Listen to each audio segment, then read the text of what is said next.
1780년 프랑스는 폭풍 전야였습니다. 절대 왕정의 억압과 빈곤에 시달리던 민중의 불만은 극에 달했고 이는 거대한 혁명의 불길로 타올랐습니다. 바로 프랑스 혁명입니다. 이 혼란의 소용돌이 속에서 한 인물이 등장합니다. 그의 이름은 나폴레옹 보나파르트. 코르시카 섬 출신의 변방 장교였던 그는 이 거대한 격변을 타고 프랑스의 운명을, 나아가 유럽의 역사를 송두리째 바꾸어 놓습니다. 나폴레옹의 등장은 혁명의 과격성과 함께 찾아왔습니다. 둘렁포이전에서 보여준 그의 천재적인 포병 전술은 혁명군에게 승리를 안겨주었고 그의 이름을 프랑스 전역에 알리는 계기가 되었습니다. 이탈리아 원정에서의 눈부신 승리는 그를 영웅으로 만들었고 정치적 혼란 속에서 그는 쿠데타를 통해 권력을 장악했습니다. 1799년 그는 제1동령이 되었고 1854년에는 스스로 황제의 자리에 오르며 프랑스 제1제정을 선포했습니다. 이는 혁명의 이상을 수호하려는 열망과 강력한 지도자에 대한 갈망이 뒤섞인 결과였습니다. 나폴레옹 시대는 전쟁의 연속이었습니다. 그의 군대는 유럽 대륙을 휩쓸었습니다. 철박의 4년 아우스터리츠 전투에서 그는 오스트리아와 러시아 연합군을 상대로 기적적인 승리를 거두었습니다. 이는 그의 군사적 천재성을 보여주는 대표적인 사례로 삼재 전투라 불리며 그의 명성을 절정에 이르게 했습니다. 그러나 그의 야망은 멈추지 않았습니다. 러시아 원정은 그의 몰락을 예고하는 서막이었습니다.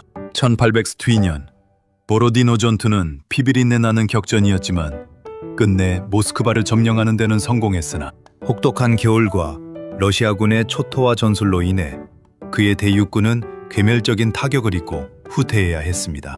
이 패배는 나폴레옹 신화의 균열을 보여주는 결정적인 사건이었습니다. 나폴레옹의 유산은 전쟁뿐만이 아니었습니다.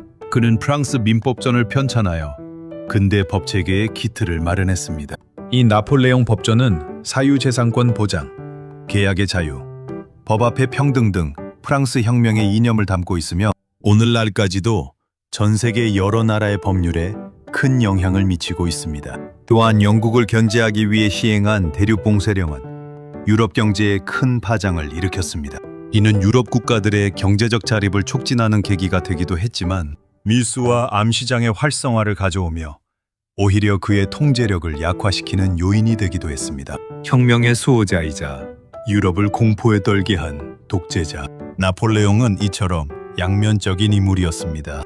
그는 혁명의 자유와 평등이라는 이상을 전파하려 했지만 그의 야망은 곧 새로운 형태의 지배와 전쟁으로 이어졌습니다.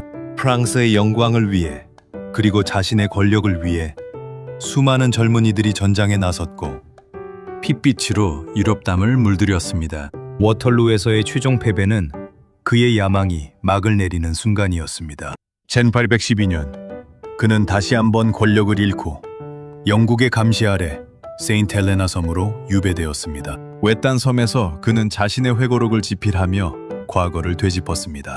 혁명의 열기 속에서 떠올라 유럽을 지배했던 그의 삶은 결국 쓸쓸한 유배 생활로 막을 내렸습니다.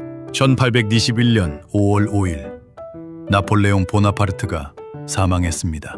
그의 유해는 훗날 프랑스로 돌아와 앵발리드에 안치되었지만 그의 이름은 역사 속에 영원히 기록되었습니다. 혁명의 씨앗을 뿌리고 근대 유럽의 지도를 다시 그린 인물 나폴레옹 보나파르트. 그는 찬란함과 잔혹함이 뒤섞인 우리 역사에 지울 수 없는 흔적을 남긴 위대한 정복자였습니다.